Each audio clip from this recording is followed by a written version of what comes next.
Good evening. Looking live at the White House, where Vice President Joe Biden says his boss is considering taking executive action to deal with gun violence without waiting for Congress. Tonight, I will reiterate once again exactly where I stand on guns. I'm in favour of a nationwide ban on military-style semi-automatic assault weapons and high-capacity magazines.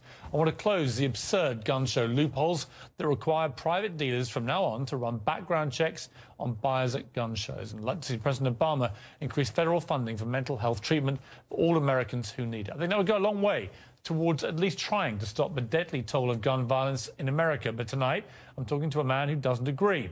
Things got pretty heated the last time he was here. Take a listen. It seems to me that you're morally obtuse. You seem to prefer being a victim to being able to prevail over the criminal element. And I don't know why you want to be the criminal's friend. What a ridiculous argument.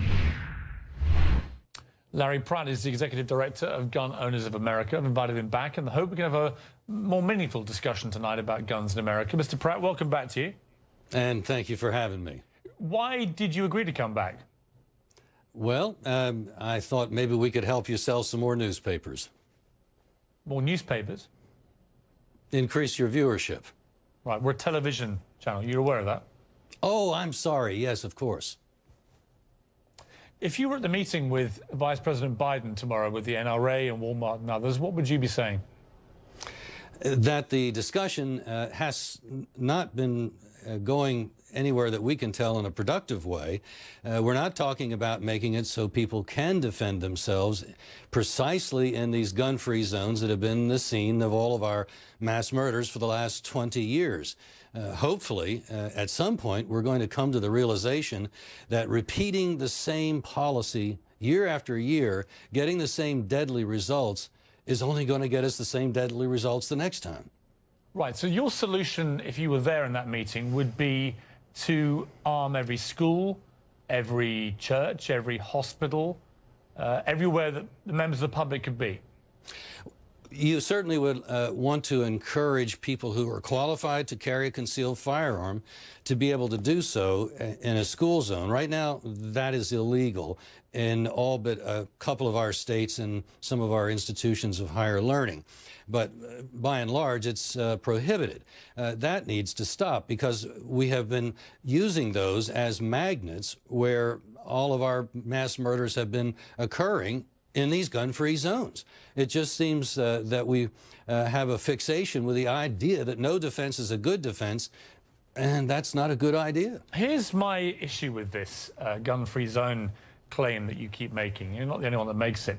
Is that, unless I'm wrong, these mass shooters pretty well know they're going to die. I mean, they go to kill a lot of people, and then they know at some stage they're going to die because all mass shooters, pretty much all of them, get killed. And frequently they kill themselves. Right. So why on earth would the fact that it's a gun-free zone make any difference to them? They're looking for, it would seem, in their sick minds, to see if they can outdo the Virginia Tech slaughter or some other thing that might be in their perverted minds. So why should we give them a neon sign that says, well, see if you can do better than the last guy over here? Right, but you know there were armed security people at Virginia Tech. You know that there was an armed sheriff at Columbine. And he fled. Well, and you know that at Fort Hood, one of the most heavily guarded military bases in the world, 13 people were killed and 29 wounded. So and it was a gun-free zone. There were no guns on base unless you were an MP. Right, but it remained one of the most heavily guarded military bases in the world. A lot of good that did. Right, my point to you, Mr. Pratt, is that even where you have a mass of well-trained people and a mass of firearms, you can still have massacres. You'd accept that? Especially if you're telling the potential victim, you can't be armed. You have to wait for the cavalry to get here 5, 10, or in the case of Newtown, 20 minutes later. I find that unconscionable. Do you know how many mass shootings have been in America in the last 30 years? And by mass shootings, I mean the FBI definition of 4 people or more in the same place.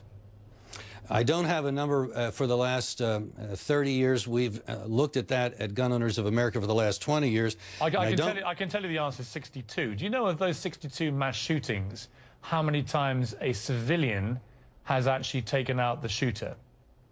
It is probably not that many because we make it so hard for people to be able to defend themselves. Do you want well, I mean, hang on. I mean, you've got 300... But there are examples... Wait a minute. You have in America 300 million guns in circulation. You wouldn't contest that. 99 laws have been passed since 2009 to make it easier for Americans to own guns, to carry them in public, harder for the government to track. What I'm seeing here is a picture of ever more relaxed gun laws and a spike in mass shootings. And in fact, 6 of the 12 worst ever mass shootings in America have come in the last 5 years. And the reason for citing the last 30... Well, it is true. These are facts. These aren't things which are open to conjecture. Well, you can laugh. You always laugh when we talk about this. I don't find it remotely funny. But the point is that there's been an escalation in the number of mass shootings in the last 5 or 6 years, and also the scale of them. The Aurora movie theatre shooting was the single worst shooting in American history in terms of people hit by one shooter, and the Sandy Hook shooting was the single worst school shooting in the history of America. And yet every time these things happen, Mr. Pratt, you come out and you're very vocal and you're proud of what you say, and you basically say the same thing. If everybody had been armed, somebody would have killed the shooter and prevented the massacres. You know, if we would be talking the way you want to talk, we're not going to talk about making it easy for people to defend themselves. We're not going to talk about the times when mass shootings did not become mass murders because there was somebody on the scene who was able to shoot back. Right, but again, nor are we talking about the federal government sponsoring a program of putting guns in the hands of the Mexican cartel, resulting in the death of now over 400 Mexicans and counting. Mr. Pratt, and we're not even talking about Eric Holder and his Justice Department and their culpability in complicity to commit mass murder. Okay, let's stay on the point I was trying to make, which is, Mr. Pratt, let me stay on the point I was trying to make. That in the last 30 years, there have been 62 mass shootings. Not a single one has ever been thwarted by a civilian, despite America being a heavily armed country. That's a circular argument, sir, because if it's thwarted, it doesn't rise to the level of being a mass shooting. It gets stopped it gets nipped in the bud. So, of course, we're not going to have those in those grisly statistics because a good guy with a gun was able to get there before the body count mounted. General McChrystal, one of America's finest modern generals, was on Anderson Cooper earlier. He's been doing the rounds with a new project that he has, a book. And he said he doesn't want his family anywhere near the assault weapons that I am particularly exercised about. We have a clip here from Morning Joe to show you why he feels so strongly. I spent a career carrying typically either an M16 and then later an M4 carbine. And an M4 carbine fires a .223 caliber round, which is 5.56 millimeter, at about 3,000 feet per second. When it hits a human body, the effects are devastating. It's designed to do that, and that's what our soldiers ought to carry. I personally don't think there's any need for that kind of weaponry on the streets, and particularly around the schools in America. Why do you know more about the impact and capability of an assault weapon than General McChrystal? While the general was busy defending the country, much of the time outside of the country, understandably, he may not have noticed the Korean merchants who used an AR-15, not one, but many AR-15 rifles with large magazines to defend themselves against the mobs. Mr. Pratt? During the Los Angeles riots. When was that? That was some, 20 years ago. Those men... Did you know how long ago that was, Mr. Pratt? Were able, let me finish my point if you would. Well, it was you made this point last time. It was 1992. It was 20 years ago. There's never been anything like it before or after. The argument after Katrina, it was these kinds of firearms that were being used by the people around New Orleans to be able to defend themselves. And after hurricanes in Florida, it was people using these kinds of firearms that were able to defend themselves. When you have one woman in a closet who is only able to deter an assailant who's found her and her kids with 5 shots that hit the guy's head, and he still walks out of the house. She was out of bullets in her 6-shot revolver. If there had been 2 assailants, I don't think she would have done so well. The last 4 mass shootings in the last 5 months have all involved the AR-15 style, military style assault rifle. They're widely available, as you know, even in Connecticut, which has supposedly quite tough gun control laws. Why do you feel so strongly that civilians, despite what we just heard from a leading general, should still be able to have access to these killing machines? Well, because the general and his troops are not going to be there to protect the average American, the military, nor the police after the social order implodes, after a hurricane, after an earthquake, during riots.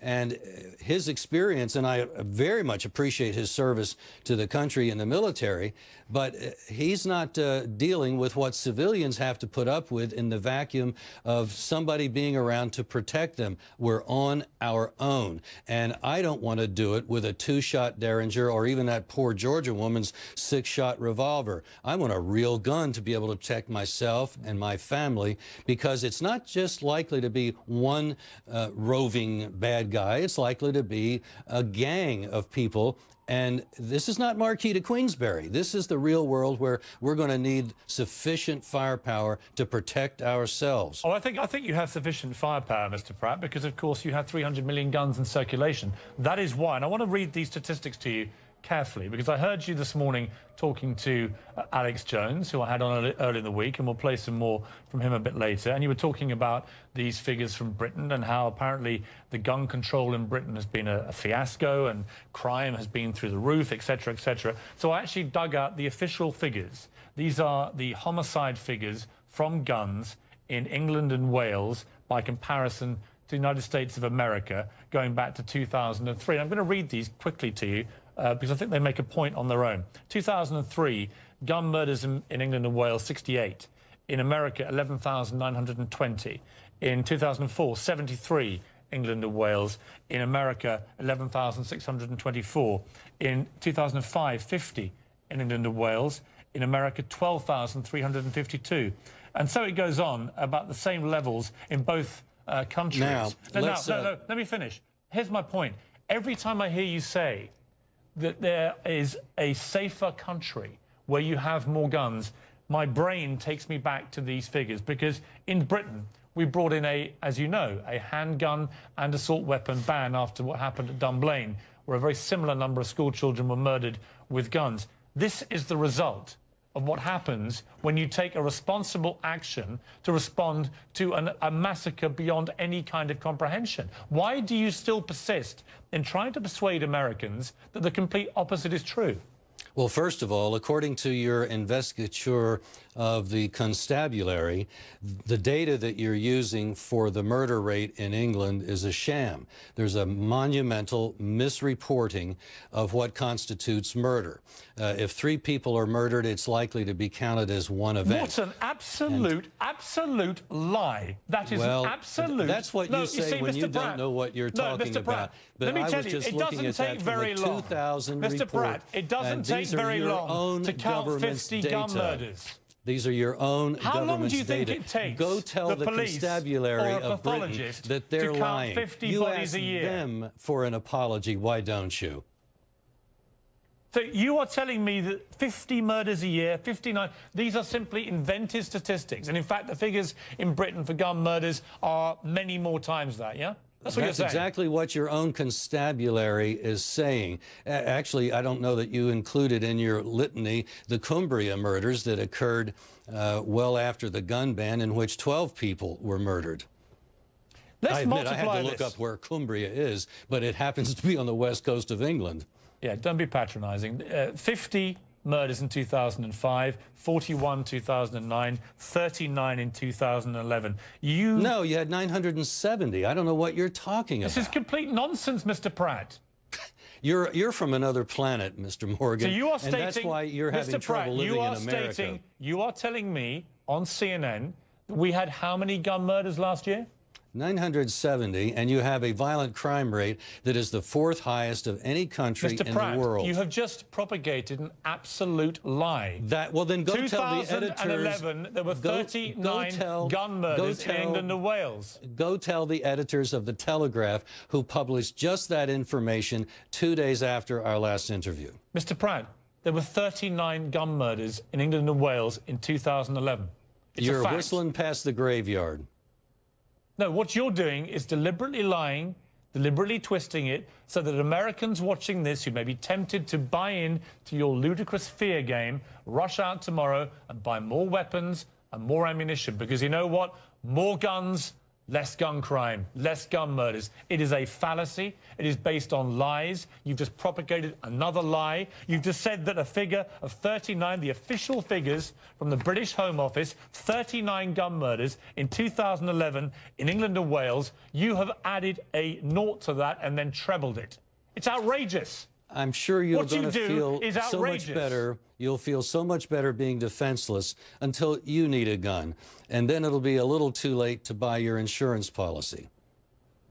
Let's take a break, Mr. Pratt. Let's come back and talk more about this. Try and stick, if you can, to facts and not lies. That would be very helpful for the tenor of this debate. Back now with Larry Pratt, Executive Director of Gun Owners of America. Let's play a clip from my interview with your friend Alex Jones from Monday Night Show. And I'm here to tell you, 1776 will commence again if you try to take our firearms. Doesn't matter how many lemmings you get out there on the street begging for them to have their guns taken. We will not relinquish them. Do you understand? That's why you're going to fail, and the establishment knows no matter how much propaganda, the Republic will rise again when you attempt to take our guns. What did you make of Mr. Jones's performance on that interview? Well, it seemed that you had improved your demeanor quite a bit from my own experience with you, and I congratulate you for maintaining it during that whole interview. He maintains that the main reason that Americans need to be heavily armed is because of the threat of a tyrannical regime coming from his own American government, your government, against the people. Do you believe that? That's what our founders believed, and that's what's important, because that's why we have a Second Amendment. The Second Amendment, as all of our Bill of Rights, all of our 10 amendments, are designed to limit what the federal government can do. And that includes the Second Amendment ensuring the right of the people to keep and bear arms. Right, but as you know, the Second Amendment specifically applies to a well-regulated militia. You're going to lose that argument. Increasingly, the courts are agreeing that individuals were to own their own military rifles so that if they were called to duty, they would have that to bring with them. That was the Militia Act of 1796, which required all able-bodied men to own a military rifle so that they would have it at the ready where they called up. How many guns do you want in America, Mr. Pratt? That's not for me to decide. That's for individual Americans to decide. Do you think every American should have an AR-15?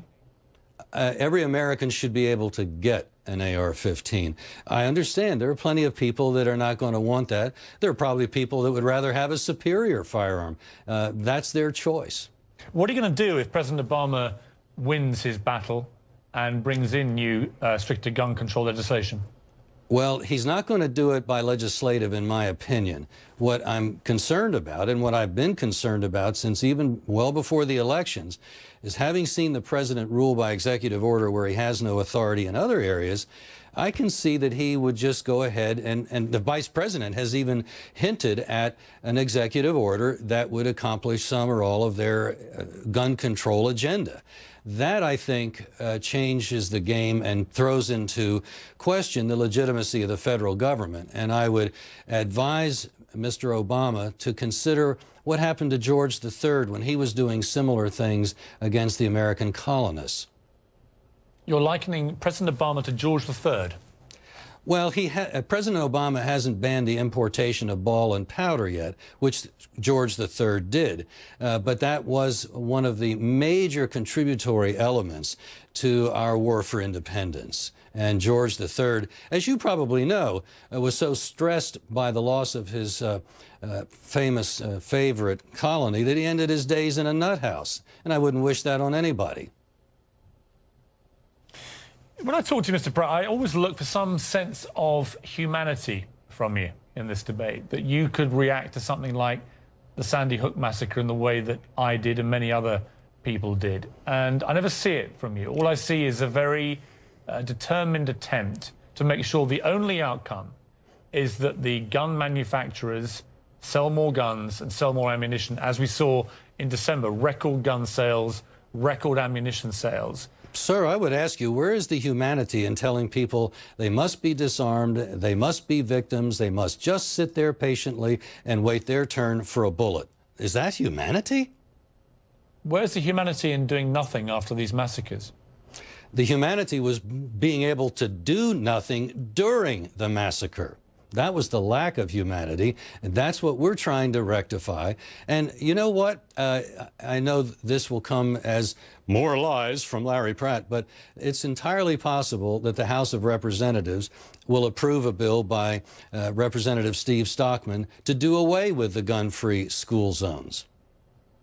And you'd be happy with that if every school suddenly had people running around with guns, right? You're a good guesser. Yes, sir. Where are they going to put them? Well, when people carry a concealed firearm, one doesn't exactly know for sure. And the element of surprise remains with the person carrying concealed, which means that somebody contemplating doing something horrible doesn't know which person or persons might be able to arrest him, to stop him. And that's why our jurisdictions that have easy access to concealed carry firearms enjoy lower murder rates than, say, the gun control mecca of Chicago, which does better than one murder a day. Well, let me end just by asking one more question, because I think people watching will be curious. You know, you're a very experienced man in your field. You've run your operation for a long time. People take you seriously. You're a leading member of the gun rights lobby, and people believe what you say. So I'm going to give you one more chance before we finish to say again how many gun murders you believed were in England and Wales in 2011. More important than the number of murders, and it doesn't matter how a murder is committed. So I'm not going to really care about. Well, can you repeat the number? Can you repeat the number of gun murders that you said earlier? The data we have seen was 970, but okay, well, that pales into insignificance compared to your violent crime rate overall. The rapes, the muggings, the beatings. Mr. Pratt, stop being sensational. Everyone watching can now get on the internet. They can go onto Google. They can go to the Home Office sites from England and Wales, and they can check that figure for themselves. And when they see the accurate figure of gun murders in my country was 39 in 2011, and they see that the figure in their country was over 11,000. And remember that your own investigature of constabulary said your data are sham. As I say, they can check it for themselves, and they can make their own minds up about your credibility. Mr. Pratt, check out the sham data, my friend. That's great. Okay, you're no friend of mine.